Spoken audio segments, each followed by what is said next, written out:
I got a strange going on out here. Something just killed my dog. Something killed your dog?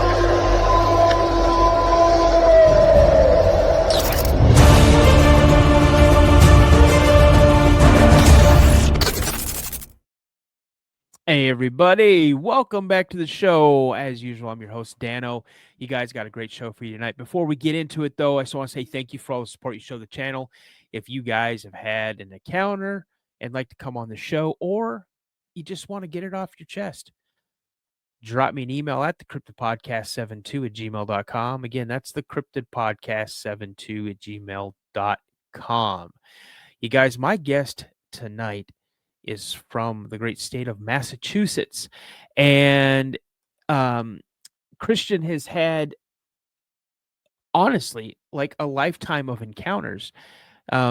He's been out there, boots on the ground, and he's going to talk about some of his encounters that he's had in Western Mass, but also he's provided a series of pictures, and we're going to talk about those pictures and what it is we're actually looking at.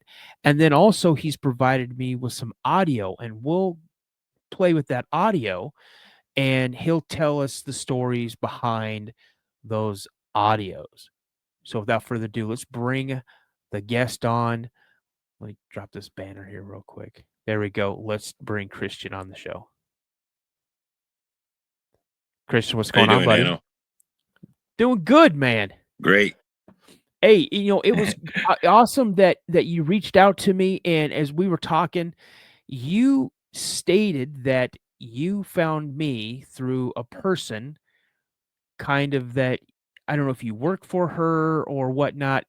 No, but so yeah. So what ended up happening was that so I moved onto this property last summer, and soon realized that the people who own the property and myself weren't alone on this property, that there was other inhabitants using the mountain that we reside on, and they were cutting through.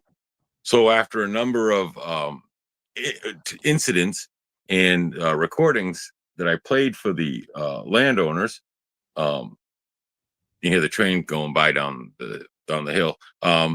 They started looking up, what this could be, more about Bigfoot, and they stumbled across your podcast, and she sent me a video because one of your podcasts, one of your people had told a story that was similar to one of my stories that I had told her. So that's how it came, and I don't even recall which one it was.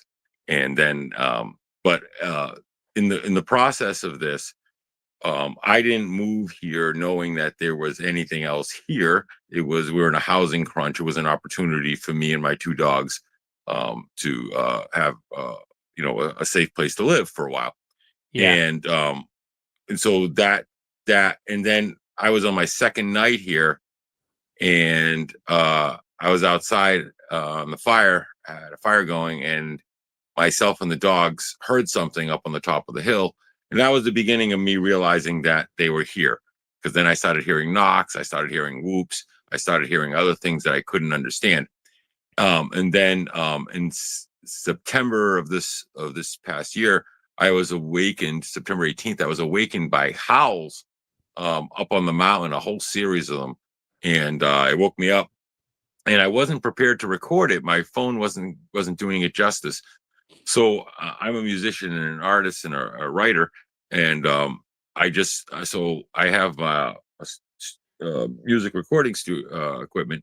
So I took out my my best microphone, and I stuck it outside and propped it up 20 feet out, and I proceeded to record from September 18th on pretty much every day, except when it's weather's impossible.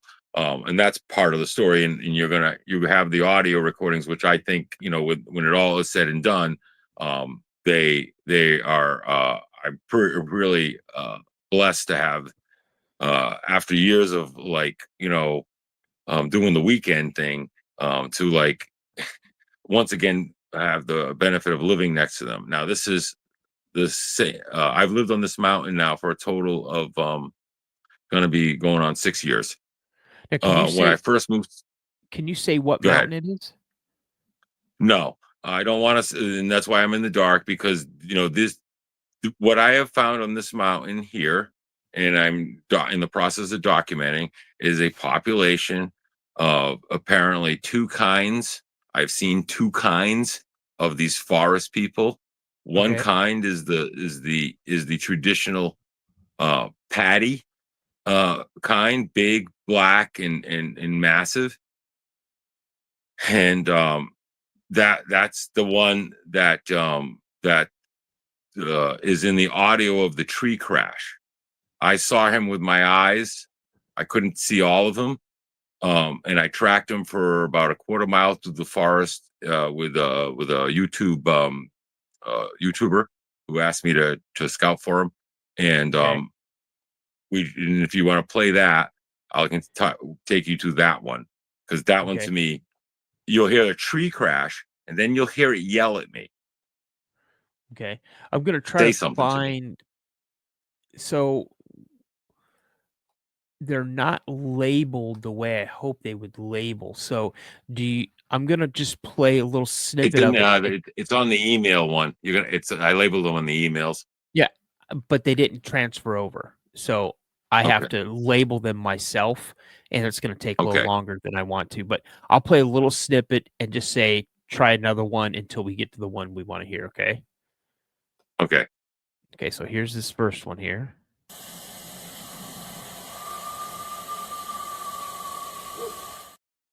I That's assume not not. her, but go ahead. That's Okay. not. Nope. It will. Get ready for a whoop. It'll be the last one. Yeah. Something's ahead of us.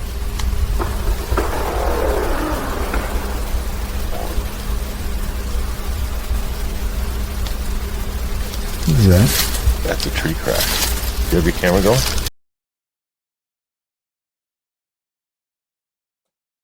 So, Bro. what you heard there was the culmination of me tracking it for about 25 minutes. And then it was on the opposite side of the bog. And I caught a couple of glimpses of it. And then I marked where I saw it. And then we proceeded along one side of the bog. And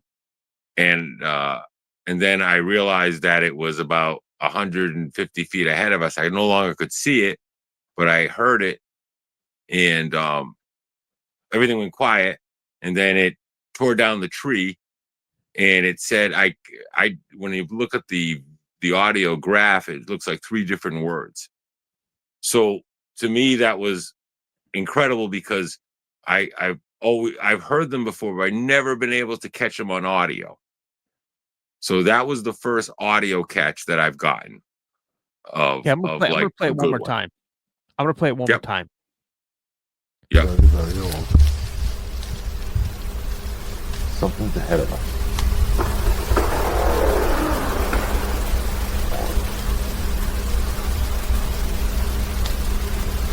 What's that? That's a tree crash. You have your camera going? So what you heard? Let me, bro. I got this weird feeling in my body right now, man. Like that, it's like anxiety. That is crazy. You guys, seriously. Yeah. Okay, I'm gonna play it I one got more out of time. there. I'm gonna play it one more time. You guys, listen to this, because this is, you guys, the strength it takes to push a tree over. A big ass tree. It Sorry is for the language. insane. It is insane. So here we go. Let's try it one more time. Very, very old. Something's ahead of us.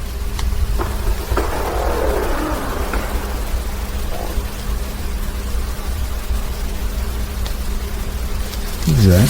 That's a tree crash. You have your camera going?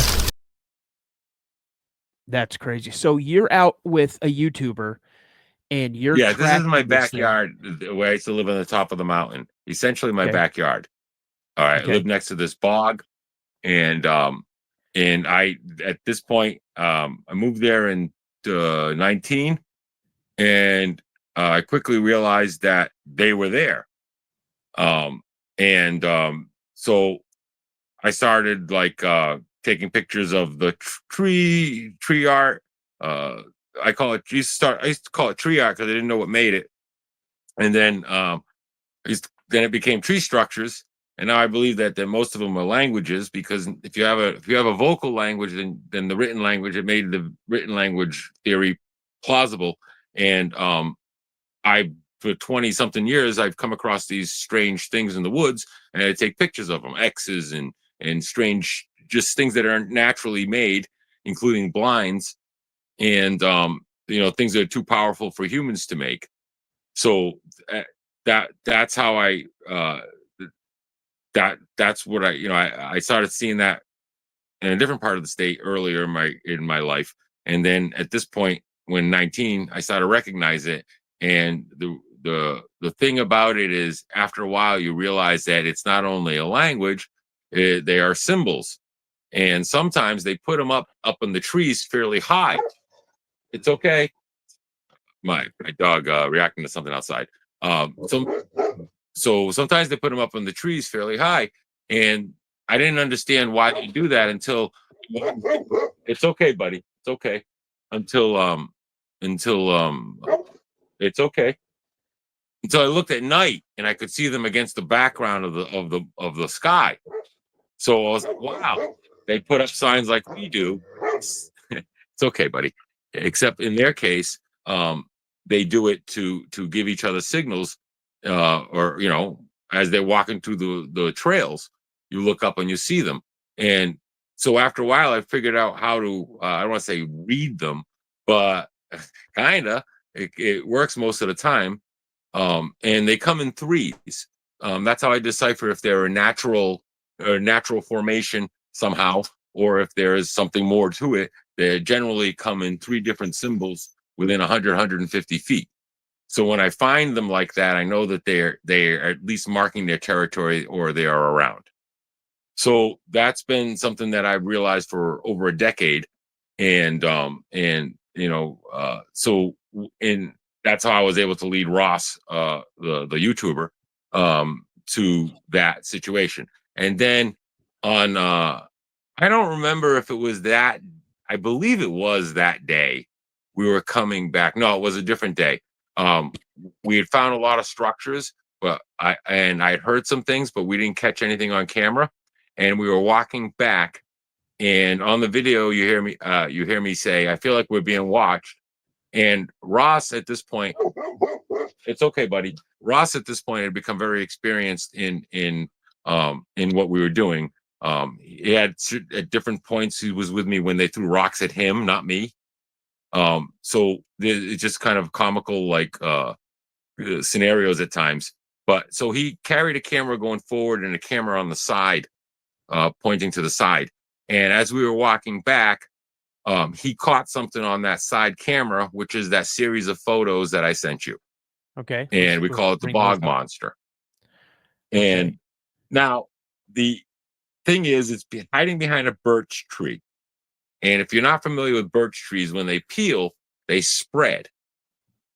So when he first sent me the picture saying, "What is this?" I went over there to see if it was just an illusion from the birch. And no, the birch was more square shaped. Okay. So what doesn't, from the frontal full shot that he has, the piece is more square than what appears there.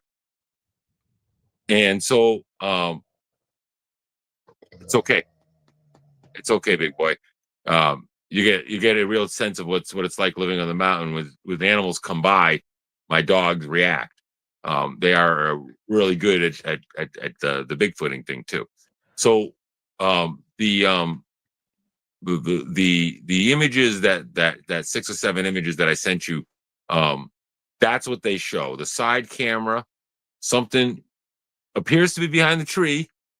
My problem with it, in almost all of the Bigfoot evidence that you come across, is that it's debatable and people, oh, that's just birch or whatever. I want my level of acceptance of good evidence is the audio that I have right now, and Right. hopefully something more. Because I would, challenge anybody. I'll give you the original files. I'm going to pull them up next week. My plan is to have all the nights of audio files transferred onto my mixer, and then I can look at it easier than listening to it, because then I can just look at the blips and see if there's sound variations in on the tracks. Well, That'll be much faster than the way I've been doing it. Let's get into this series of pictures, because these pictures are fascinating. And again, I'm all about, I have to see it to believe it, or I have to hear it. I've already heard it. I've heard something push down a tree. I looked at these photos. Yeah, this isn't the same area. My joke, this to me, okay, so one thing that I will say about these things, and I don't, and the problem is that science can only tell us what it knows. Okay, that doesn't mean that what we don't know doesn't exist, or that we know everything, because the more you know, the more you realize you don't know anything. And when it comes to the forest and the ocean, I'll just share you a little bit of family knowledge. When you enter the ocean, my mother would always tell us, be careful, you're entering the food chain. When you enter the forest, my father used to warn me, you enter the mouth of the forest, you watch out for the stomach. So the thing is about the forest, and as much as I've spent a lot of my life enjoying it and having fun in it, we don't know everything about it.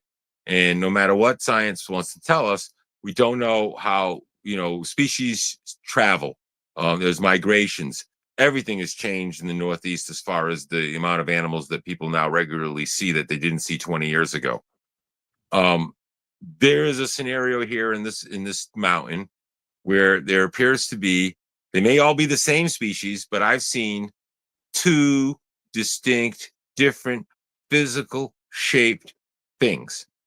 And I'm going to get into the picture that you see right here. I believe this is one of the red ones. Okay, and I'll say that the red and the black, they may all be the same color, but they may all be the same species. But what I've distinctly seen is red and distinctly seen black. So this would be what I call one of the red ones. My guess is that if this is what it is, and it's not some sort of camera illusion, which Ross is not capable of doing, then it's one of the female reds, and I've seen a female red. So you can show the pictures now. Okay, so I think that people can be fascinated. Yeah, I'm going to go through the series of pictures. They're not, the frames are not in order, but you guys take a look at them and you guys determine what you think it is. Again, there's no experts in this field. I find them pretty intriguing because we're looking at multiple different shots, and it seems to move. So let's take a look at it.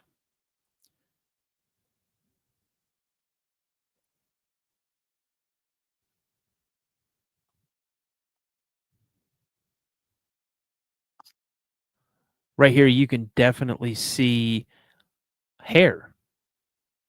I mean, Yeah, it looks like hair to me. I mean, it does look. I mean, you can see the middle of it. It looks like the Yep. birch.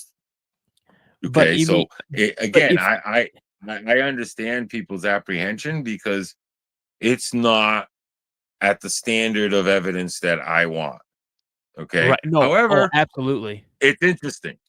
It's interesting. So But if it wasn't in the same area as the tree crash and the yell, if I didn't live next to this.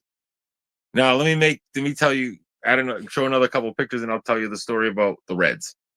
okay, So it was November or October of 20, and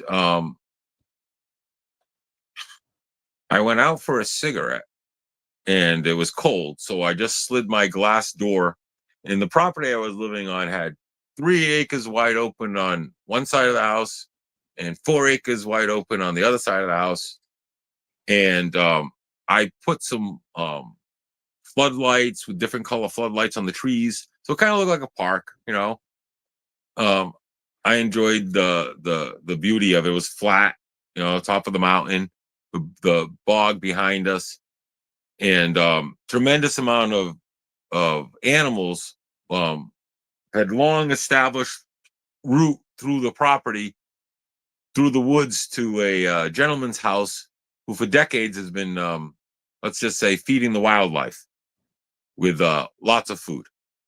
So bears and other animals would cross my property to go through the woods to this gentleman's house.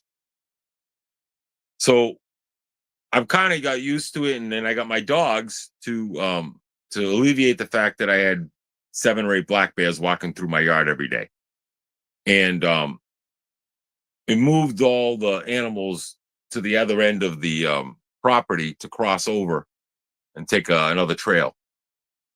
So I marked that trail with a sign one day, Bear Highway, because we had campers in a back cabin that would come up, and I wanted people to be aware that's where the bears were now going. And I put this 40 or 50-pound piece of quartz. It's quartz all over this mountain. I put it on top of this huge tree that was cut down. It was about 6 feet off the ground. It was a stump essentially. I put the sign underneath it, and I put the quartz on top of it. So this night I'm sitting there having a cigarette, and I look out over my property, and I see movement. And you get a point in your life when you wonder if you're losing your mind, when all of a sudden reality bends, and you have these moments where this isn't supposed to happen. This can't be happening. This is not happening. I'm seeing things. And what I saw crossing my property were 10 or 12 super tall, super skinny things. And when I say they were tall, they were like 8, 9 feet. When I say they were skinny, they did not look like Patty. They looked like the Boston Celtics mixed with Cousin It. And I went to bed thinking that I had lost my mind. I suffered from a tick bite. I've had all kinds of physical ailments. So I'm like, I'm losing my mind. I'm losing my mind. Oh my God. The next morning I got up, and I walked out to the field, and there were tracks. And I followed them back, and the sign of Bear Highway was gone, and so was the quartz rock. Now, when I'd seen them walking across the field in the dim moonlight with the floodlights in front, the floodlights were colored, so it was a blue and a red one. So I've always wondered if they can actually see those colors. I know they can see infrared. So I was astounded because I realized at that point in time that what I'd seen the night before was actually real, and that where the bleep did the sign and the rock go? So after like 10 minutes, I found the rock. They must have thrown it because it rolled. You could see the path over the ferns. The what do you call it? The skeletons of the the dead grasses. You could see the path where the rock had been thrown, and it rolled through about 15 feet into the woods. And the sign I never saw. So that was the realization to me that even what I thought about Bigfoot was wrong. They can be tall, skinny, red-headed things. So that is why I say that there's a decent population.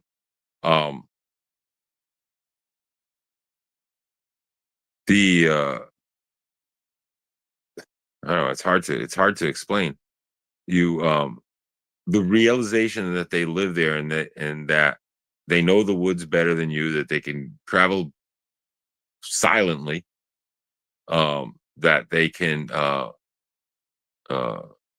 remain undetected and still cohabitate this mountain with its hundreds of residences, you know, amazing. And so that's the the fact that they never chose to attack or do anything to the people in the town, and most people don't even know they're here, goes to their I think ability to avoid us at all costs and not show themselves. um and in most times that I've encountered them, they don't show themselves.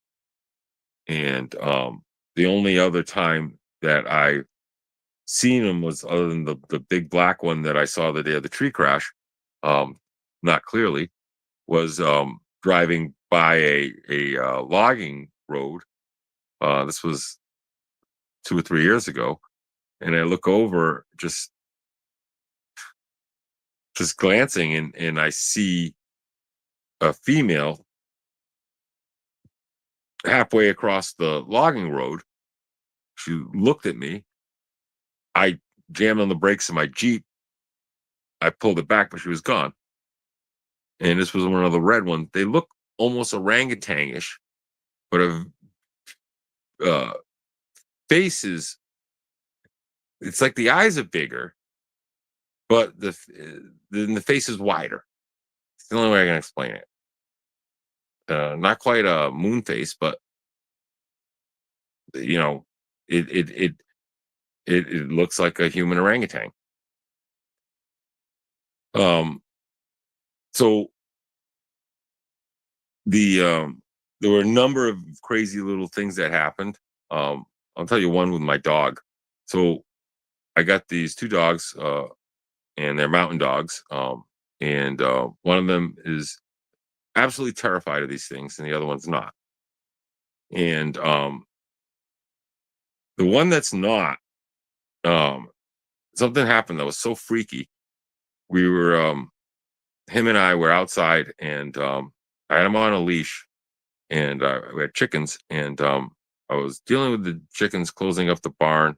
Must have been 4:30, 5 o'clock after the daylight savings, and heard this terrifying scream of a deer being just killed from the back bog.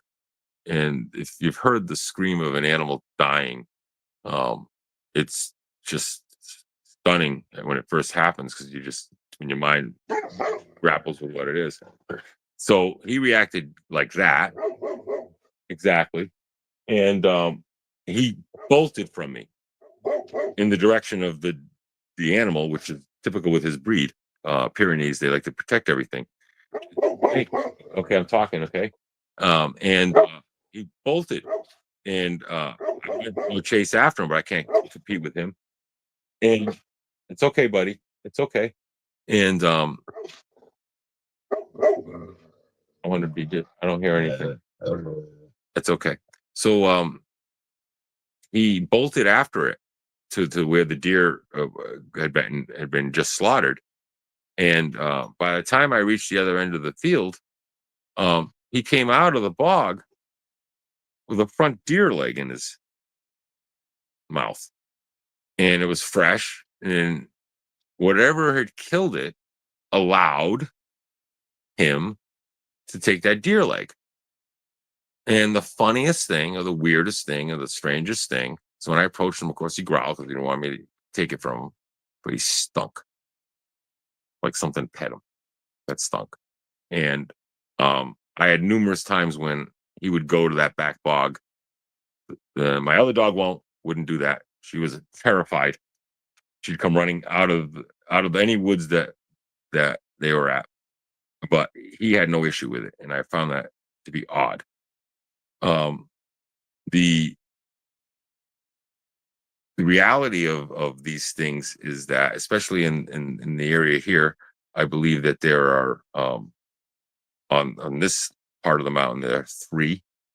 I've heard three different voices. So,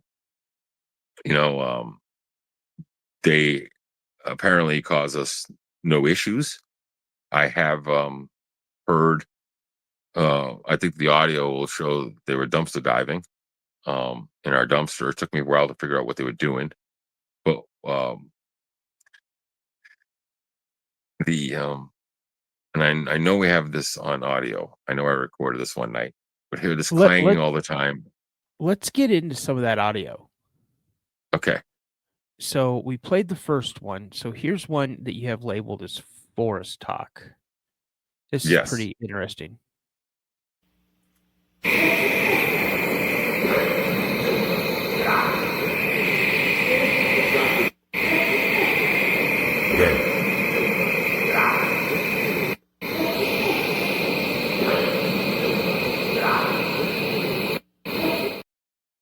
So obviously it's that is what we're hearing. What you're hearing is myself and the neighbors talking. We're about 200 feet away. That thing sounds closer. And so I'm down on their, they live about 30 feet elevation wise lower than me, and out about 200 feet. So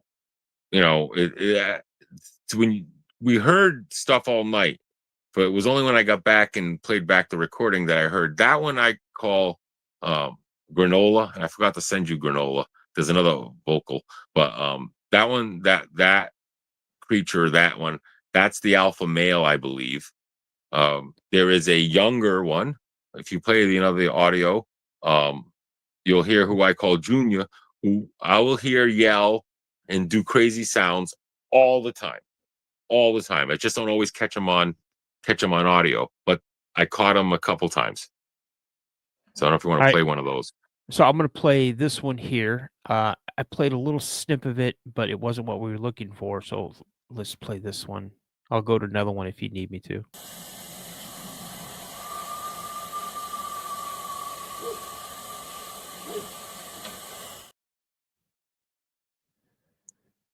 That one is the female. Okay. I call that her singing, because she does it all the time. I believe I've caught her three times doing that. It's interesting. Do you want? I have a co-host, Sabrina. She sent me an audio one time. This is her audio of what? Let's see here. This is it.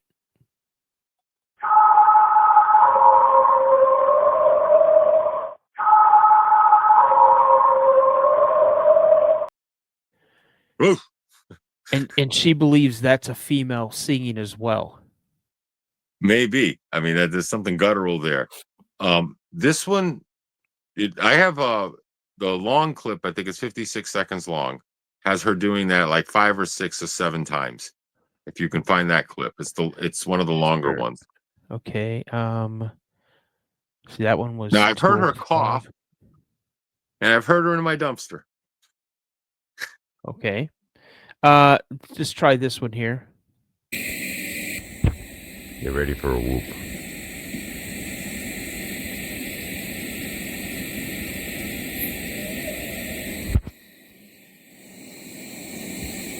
One more time.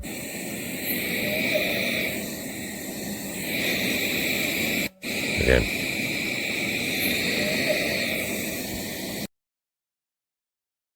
Bro, that was crazy. It's like you know them so well. That's Junior. Okay. And this is the trick here, okay? Just so that people understand, there's something bizarre with this group, and I think that it depends on their area. This group seems to follow, I don't know exactly, something with owls, because they've driven out all the coyotes. There are no coyotes on this part of the mountain, which is crazy, because they're all over this mountain, but not around here. They've driven out the cats. There used to be a mountain lion here. That's been gone. They've driven out the bears, but I've heard them make fake owl sounds. And I know it's fake because my dogs can tell the difference between the real owls and the fake ones. My dogs never bark at the real ones.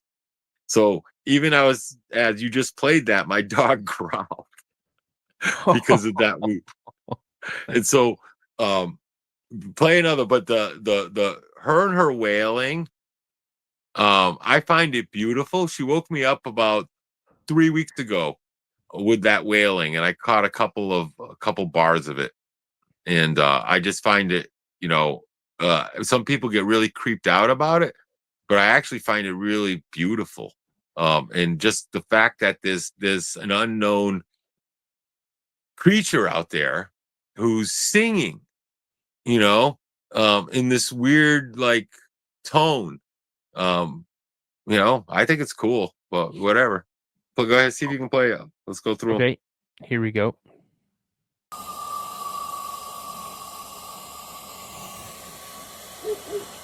Stop.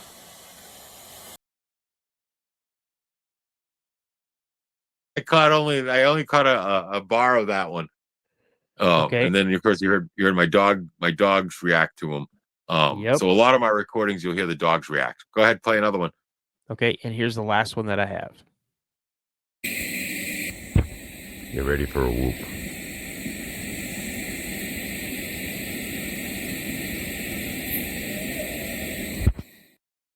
Yeah, that one was No, there's got to be another one. No, those are The all the that I first have. one I sent you, the first one I sent you tonight. Actually, you played it. This one? No, Okay, it's a long wail.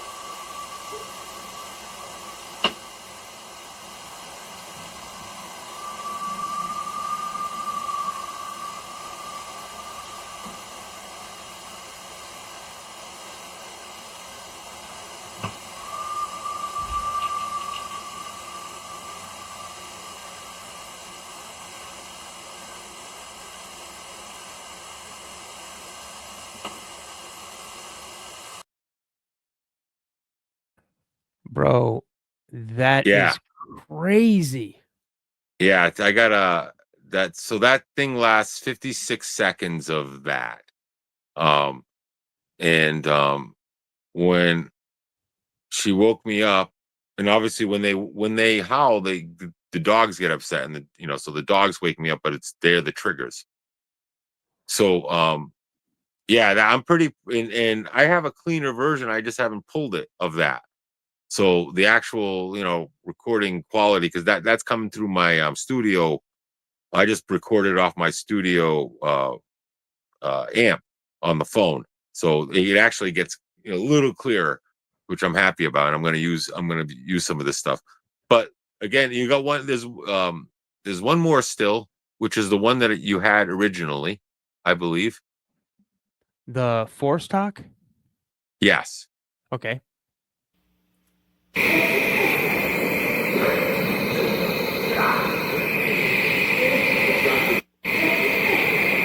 Again.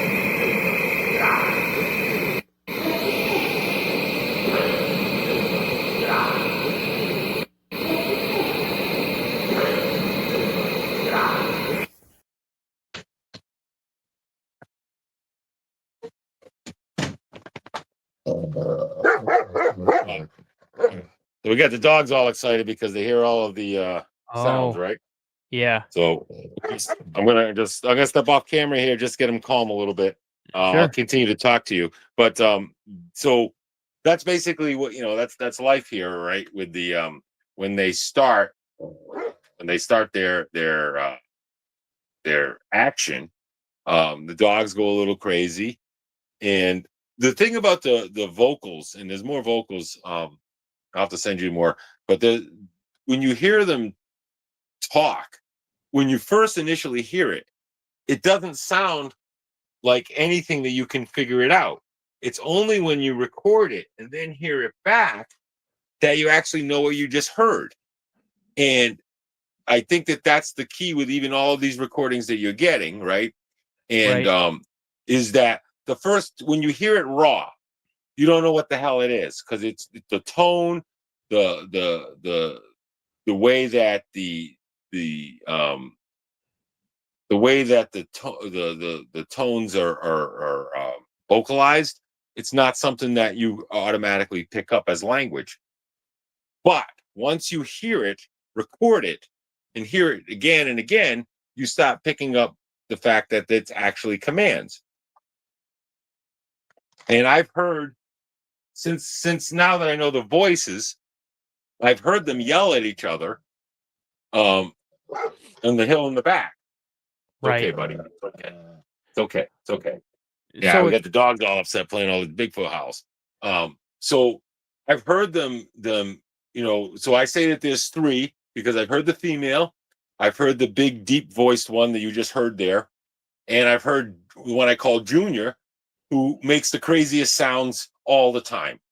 And it's just funny because you don't know, all of a sudden you just hear something and go, what the bleep was that? And then I'll smile because I realize that's him being a teenager making crazy sound. That's, like a teenager would do. And it's so it's just kind of it's an interesting thing, because again, I didn't come here to go and further Bigfoot investigate. I was looking for a place that I could do my work and be in peace. It just so happened that through a confluence of circumstances, this group has within a year or so moved in and driven out all the other animals except the whitetails, occasionally raccoons, and one or two bears this summer, but they were just here for a day.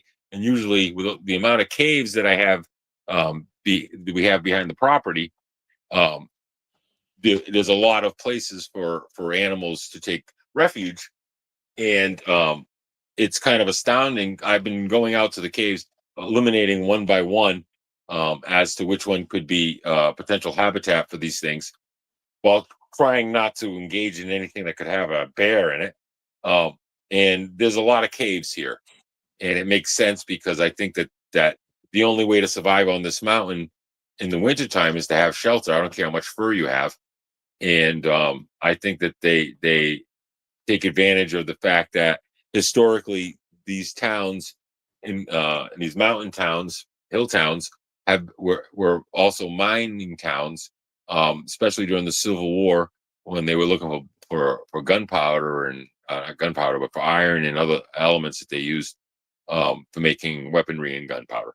So there's a lot of, and there's copper and iron ore, mica, quartz, silver, gold, nothing like California.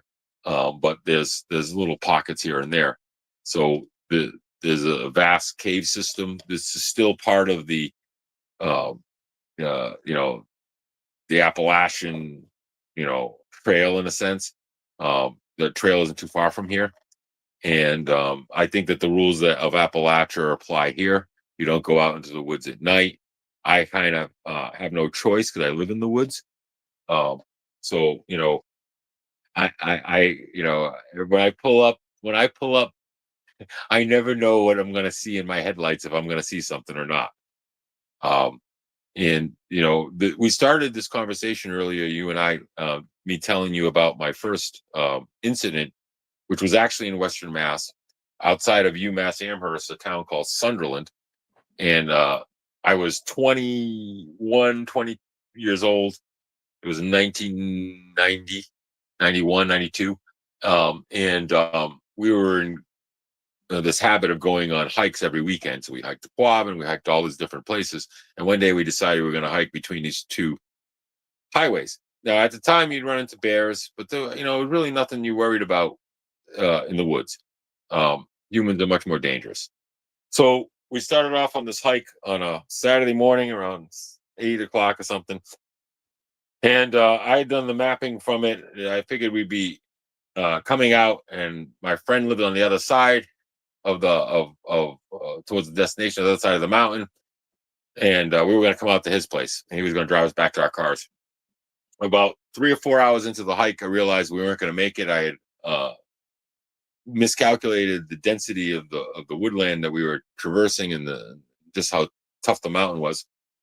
So I decided that our best bet was to continue towards the east and hit the power lines, and the power lines cut through the mountain and intercept with the highway that we were going to go to anyways. So we will just backtrack a little bit, and once we get to the highway from there, and we'll go to our destination.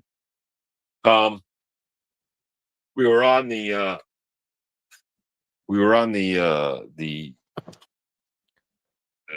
telephone line, electrical line passageway, and what had happened was they had cut the tops of the mountain in a ravine, put the power lines through, and on each side of the ravine it went up like 30, 40 feet, and it was thick trees, and we started walking along it, and all of a sudden, mind you, I never believed in Bigfoot. I never believed in any of that. I didn't believe anything.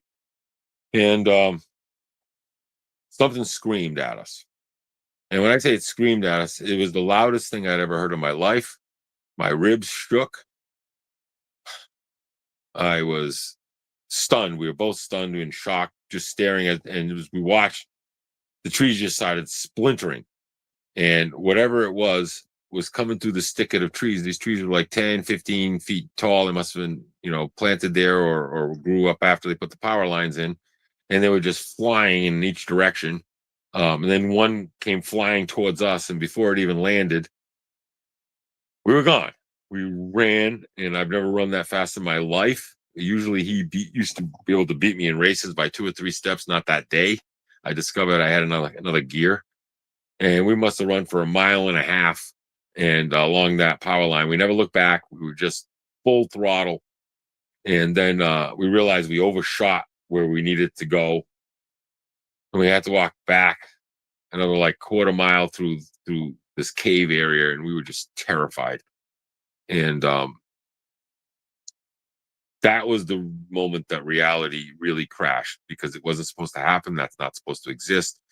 He never could come to grips with it. He keeps wanting to say it was a bear. It had to be a bear. It had to be a bear, because this is not something that that logically can happen, because everything we've been told says that these things can't exist and that, there's no possible way. And then you run into a reality that says, no, your reality is distorted. This is the truth. And you either accept it or you live in denial. And so it took me years to get over that. You still there, Dano? Yep, I'm still here, man. So that's basically the story.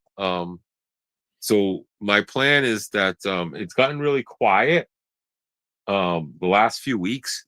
The cold, the rain, the wind. I don't know if they move. I don't know anything. I just know that it's been about 6 days since I've heard anything that I would attribute to them. And they haven't raided the dumpster in weeks. I have a camera set up inside the dumpster because they can see infrared.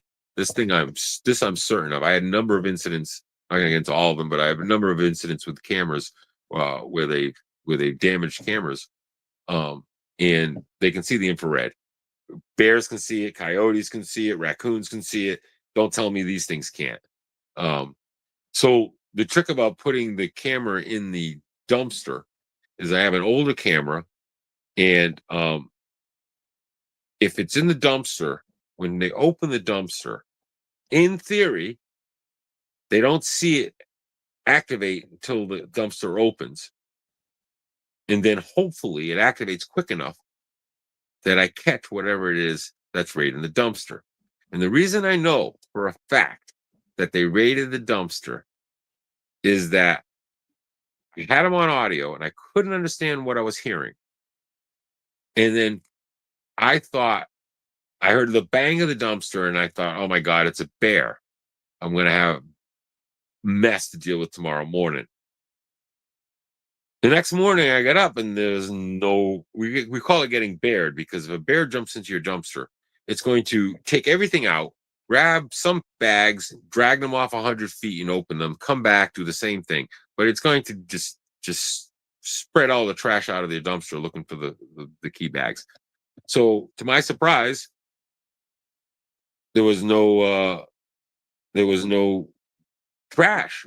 And the night before, I'd gone to the city, and when I was there, I had to eat, and I don't like to eat in front of my dogs.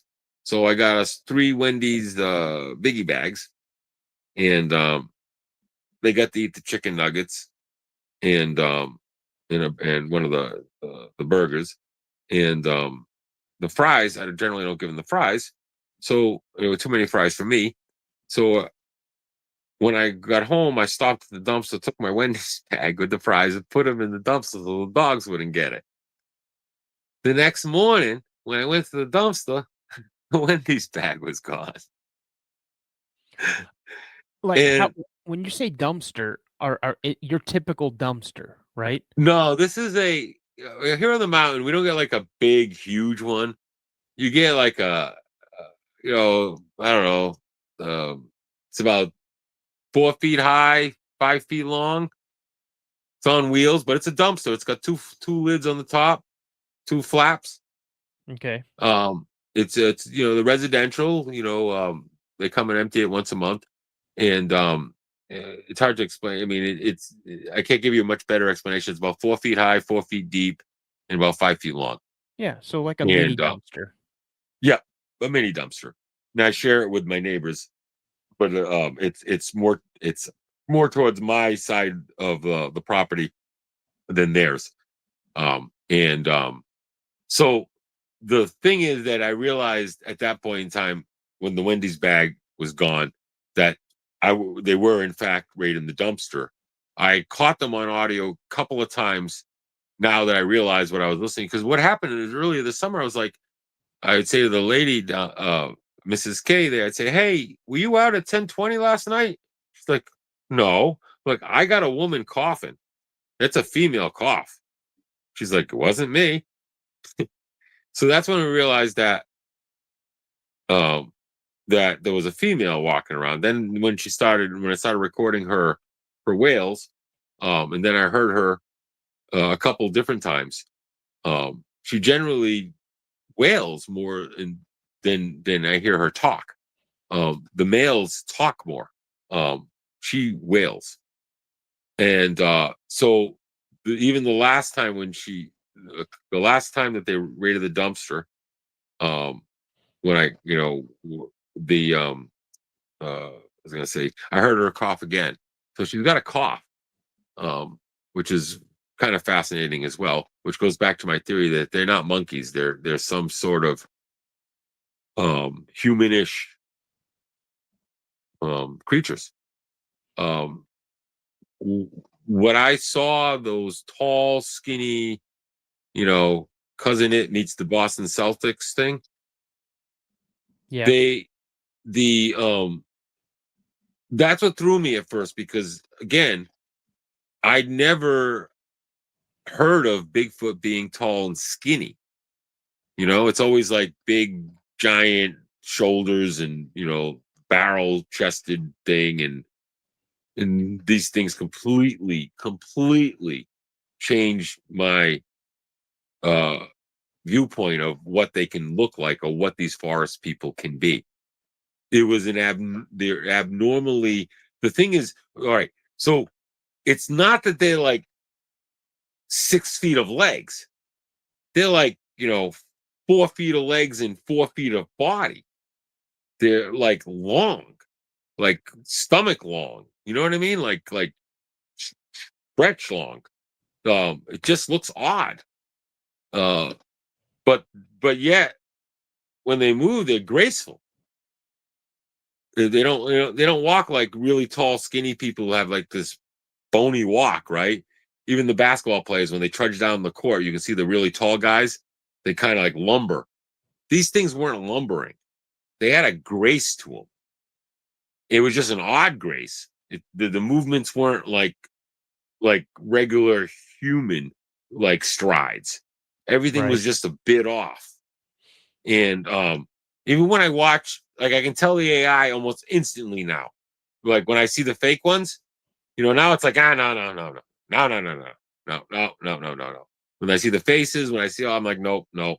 This doesn't match either one's of the thing what I saw. Neither one. So that's my thing. I don't know about all these other things. I don't know about the woo. I don't know. I can tell you that I understand the woo because I've been near them and I've heard them speak. This is another location, not on the mountain, and I couldn't see them and I couldn't understand how they could hide from me. And so I understand when people say that there's a woo, but I have no, the way I look at it is that until I have an irrefutable evidence for my own self, then I can't believe in it. When, but I do know this: cameras and recording equipment don't lie. People can alter it, but the images don't lie, the original images. So, I'm comfortable and happy that I've been able to find some recordings. And once I get through the hundreds of hours more of audio that I have, because I would just go to bed and leave a recording, I just didn't have enough time ever to go through it all. So I know that I probably have more. I might have more of her singing. I might have more stuff that I have no idea is there, or I might have nothing. But the fact that I actually have something that you can start to piece together language from some of these different clips, and there's one more that has there's two more that you don't have that have more language. They're on my YouTube page. But I'm not looking for uh cause and celeb. I want to find enough substantial evidence to prove that they have a language, because if you can prove that there's a language and you can find a correlation between the tree structural language signage and that other language and the vocal language, then how can there not be something making it? So, Right. the fact that they can detect hammers makes it difficult. The fact that they are 10 times better. It's almost like, okay, at one point in time, us human beings lived in nature and we had all these senses, and through these senses that we harnessed and we focused upon, we were able to live in the natural world with a relative degree of fear and safety.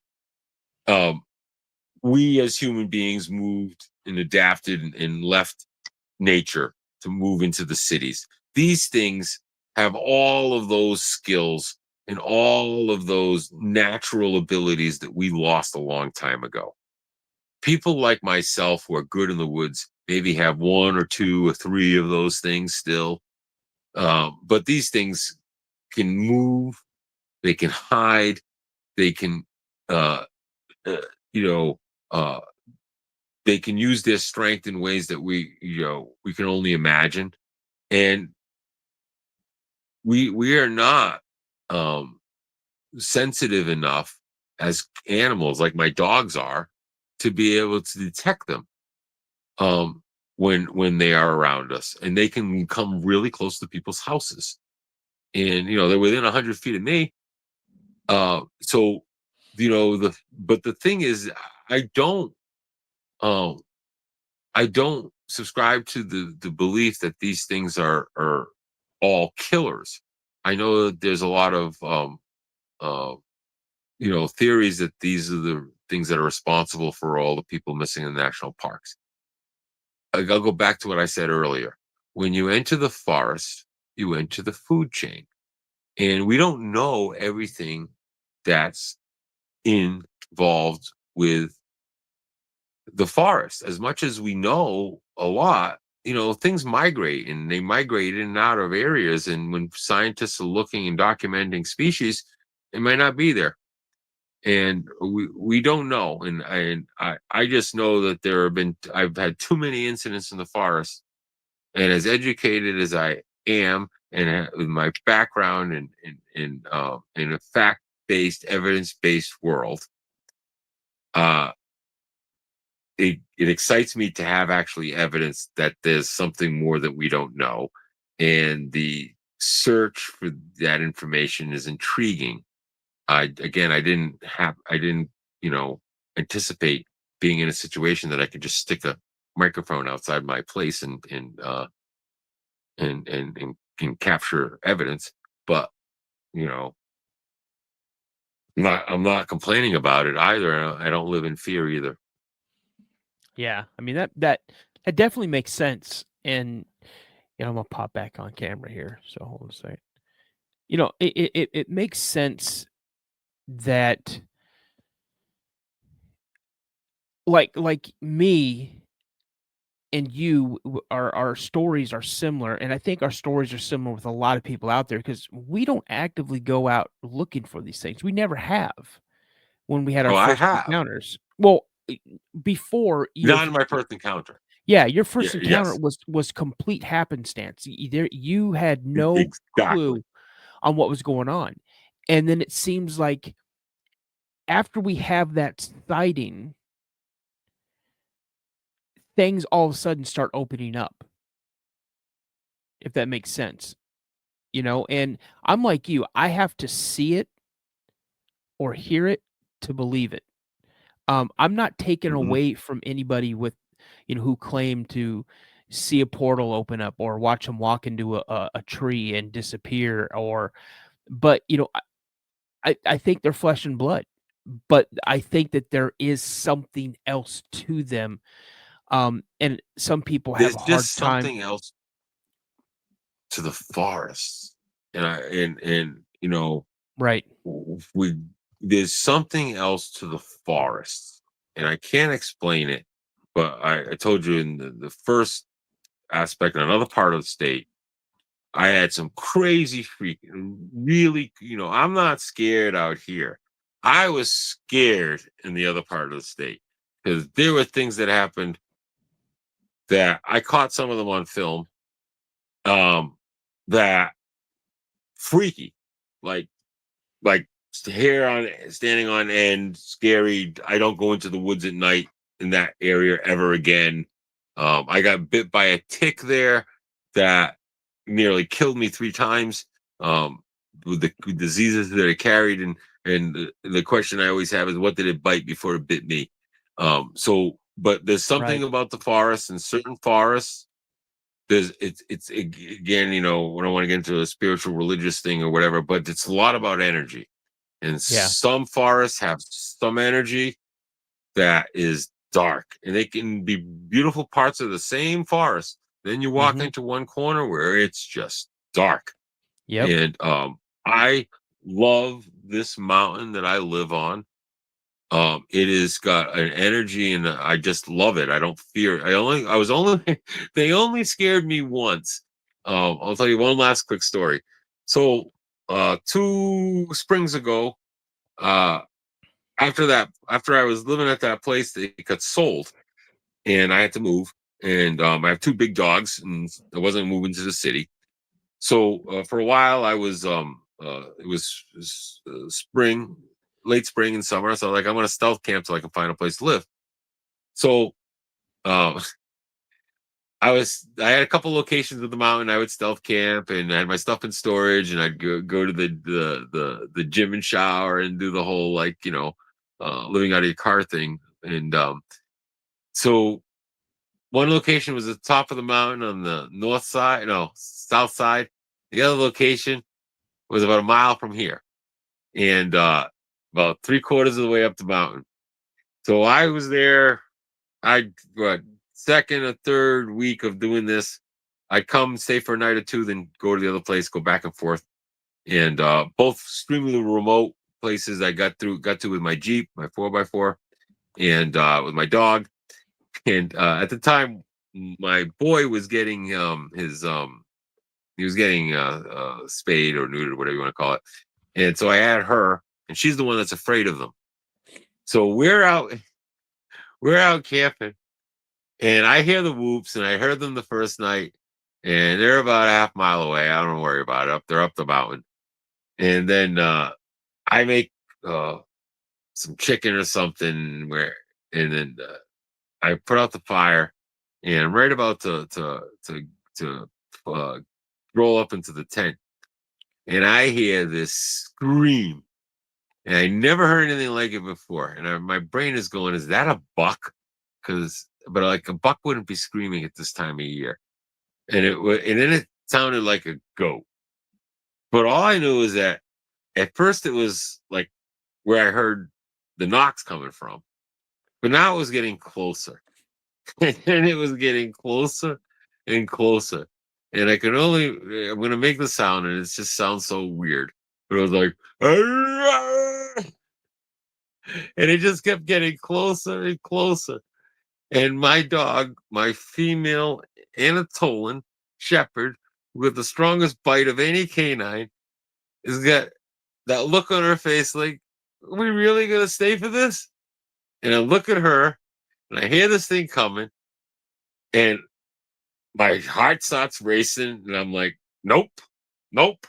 It doesn't want us here. We're out. So I just grabbed everything, and within 5 minutes, everything was in the Jeep, and I was out of there. It was just before midnight. And I went back there the next day, and they had thrown a tree across where I had parked my Jeep. I was like, okay, I'm not coming back here anymore. So then I hadn't been here for about a year and a half, and then I came back again. So that's I wish that night that I had taken out my phone, but the problem I have sometimes is not reacting, right? Just being in a state of shock and not thinking to get the camera out, not thinking to do it. You know, I fumble, you just like really trying to get it quick and capture stuff. And it doesn't really work for me that way. I'm better off when I can just scout and have somebody recording, or I just lay like I have my security cams. I never catch anything really except whitetail. And but putting out the microphone, they can see cameras. They don't know what microphones are. So that's my strategy. And it's paid off better than anything else I've done because 100 hours in the woods looking for Bigfoot got me nothing. But the audio is at least I can contribute that part to the the whole attempt to understand what's going on in the woods and what's out there. Are your Is that dogs? good, Dano? Yeah. Are your dogs in there right now with you? Yes. Yeah, okay, I'm not gonna play Yes. any more audio then, because I got some incredible audio. I got some stuff that Ron Moorhead sent me. I got stuff that Daryl Adams sent me. Yeah, I don't wanna upset your dogs. It's just the cool thing about having the dogs is that when it's a real owl, they don't bark. Yep. When the impersonating or the 500 or 800 pound owls, they do bark. They growl. They know the difference. They hear the for difference. sure. I can tell the difference sometimes. Most of the time, I would say I can. I question it, because sometimes they will imitate owls, but they'll do a barred owl and a gray owl at the same time. I think I sent you one of those. That one's actually pretty cool because it's got the barred owl, the gray owl, and then you hear the knock at the end. So I don't recall hearing one of those audios. Okay. But I will tell you, it's I can't stress this enough. Whenever people go out with their pets, whether it's just a day hike or you're going camping or whatnot, and you've done this though. Pay attention to your pets because your pets know something's going on. pay Oh attention to yes, them. You know, I mean, absolutely. I've seen people take their pets out and their pets are barking or whatever, and they're getting annoyed with their pet. You know, yeah, your pet's gonna see a squirrel and might bark. Your pet's gonna see a raccoon, it might bark. But there's also the time where there might be a bear and your dog's barking, or there might be one of these guys and your dog's barking. Pay attention to your animals. That's just one of my biggest things. So And I think that just the difference between how each of them react to them is amazing to me. Like I said, my male, who's a big, beautiful, white, fluffy dog, he's cute to look at. So I can only imagine, since he was a puppy, the ones that lived behind my old house got used to him. And again, what gives up a deer leg? You know, yeah, what gives up a deer leg without a fight? Do you know what I yeah, mean? Like there was no sound of my dog fighting with something to get the deer leg. He no, came back happy as he came back, his tail wagging, like his buddy had just given him a big treat. And yeah, essentially that's what happened. And it happened one more occasion, about a half a year later. And and I'm like, what does that? How does that even happen? I can understand a dog coming across a frozen leg, but not a fresh kill that I heard die. Not 10 minutes later. Just no. That's yeah, not natural. If it was a pack of coyotes, he would have been in a fight. If it was bears, the bear would have defended it or pulled it into a tree or something. And yeah, the fact that he came back, that he wasn't no longer upset, that he smelled like he'd just been pet by a dumpster. Um, and on more than one occasion he came back out of that back. At first I thought it was skunk cabbage or something, but then it was always like on the top of his head. You know, yeah, so I was like, no, no. So that told me that they weren't a danger to me. They weren't going to kill my dogs. And that so far that has been, the theory that I live under. Again, I'm living with them. They could easily take me out in a second, and just knock a tree down on me. This, but I also believe that they're not interested in that. They get their nuts, they get their berries, they get their roots, they get their small animals. They take out a deer, maybe they take out a bear, maybe they take out the coyotes, but they're not interested in having any kind of relationship other than watching us, because I think that they're voyeurs. And my previous experience has shown me that that's true. And to raid any kind of food source when they lack, yeah. because like I said, they don't have dumpster raiding every night. It seems No, like when something is needed, it's like my mom used to say, there's two kinds of crooks: the kinds that need and the kinds that just want. And so I think that they operate on they need to eat, so they steal. mhm, I don't think it's that because that they just necessarily want to steal from us. I don't think that that's in their MO. I think that they're in survival mode 24/7, and they live in extreme conditions. Half the year, and they're not fully. I saw a lot of skin. When I saw them, I saw a lot of skin. Not the big black one, but the others. I saw a lot of skin, like a yeah, grayish skin. So, grayish down dark. Can't really say it's gray, but it was dark. So there has to be a manner and a society and a culture if there's these pockets of them, if that group of a dozen that I saw or so, that can't be all of them, since they're at least on 3/4 of this mountain. Um, So, and then this isn't, the Northwest or skunk ape territory, but I think that people really estimate the ability of these things to not only hide from us, but to be in areas that they reside fairly undetected, mhm, because people are so detached from the natural realm that they no longer even have the signals or the ability to like feel like, oh my God, I'm being watched, and not know, that sometimes that's because you're really being watched. Yeah. We've lost so many of our senses, and thankfully I've had a decent amount of survival training, and and like I said, I'm very comfortable in the woods. um but these things make you realize that as comfortable as I am in the woods, and as much as I think I'm pretty good, I am nothing compared to them, and no one I know is anything in the woods compared to them.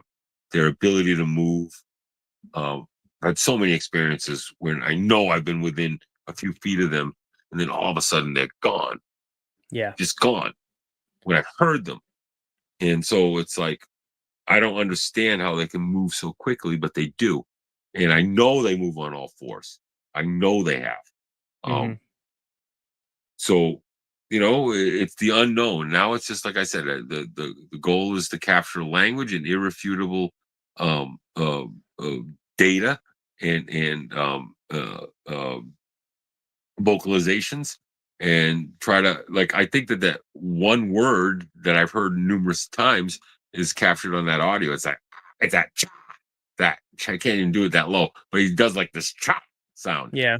I've heard that.